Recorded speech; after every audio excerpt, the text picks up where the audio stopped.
Alrighty, welcome back. It's Counselor Jay, and this is going to be the second speech. Normally, this was actually one of the first speeches that I used to really use as a tool to help students understand the depth of IQ to EQ and how far you can go in terms of showcasing conscientiousness and awareness of the world.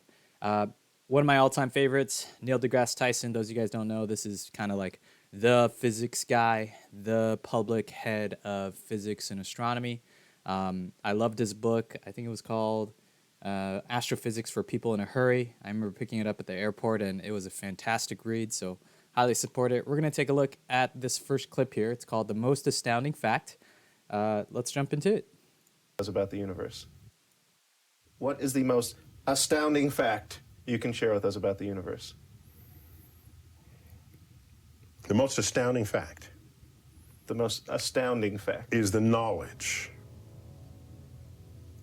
that the atoms that comprise life on Earth, the atoms that make up the human body, are traceable to the crucibles that cooked light elements into heavy elements in their core under extreme temperatures and pressures. These stars, the high-mass ones among them, went unstable in their later years.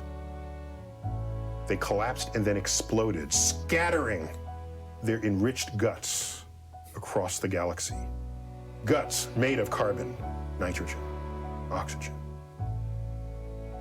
and all the fundamental ingredients of life itself.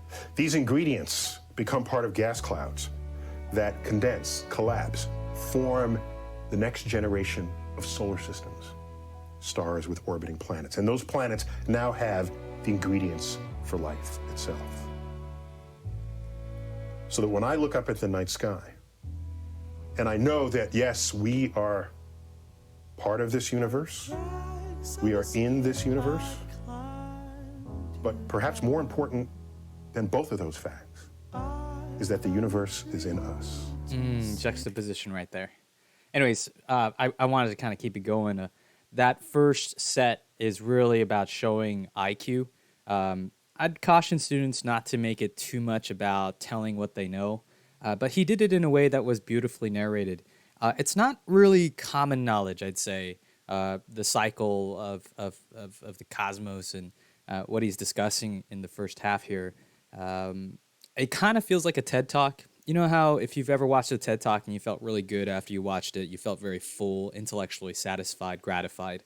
Usually it's because it kind of articulates an intellectual concept or a science concept in this case out in a manner that is easy to understand, but also kind of profound in its own simplicity. So I think he does that really well.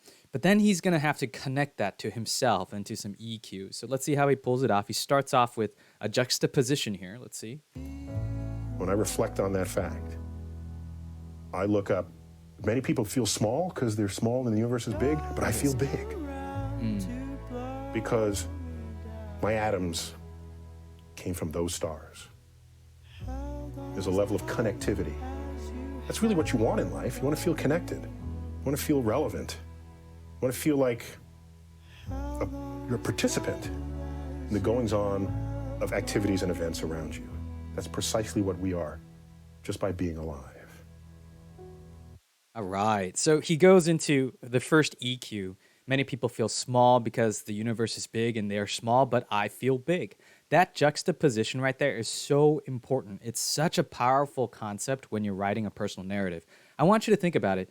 Do you think that Harry Potter would have been an interesting story if it wasn't the boy who lived, but the boy who also died like everyone else to that green avada, what is it called? Avocadabra curse or whatever? It's clearly about exceptionalism. It's about the juxtaposing yourself against the odds. So it's the boy who lived, right? In this case here, it's many people feel small, but I feel big. Now, he could have stopped there, and honestly, I would have been very happy with that. It would have been, to me, perhaps maybe an opportunity from there to talk about how he's used that confidence of feeling big in this world to explore his other areas of his life, whether it's his academics or his social life or his family or his spiritual or moral growth. And so he could have branched it out. What he did instead is he went deeper into EQ.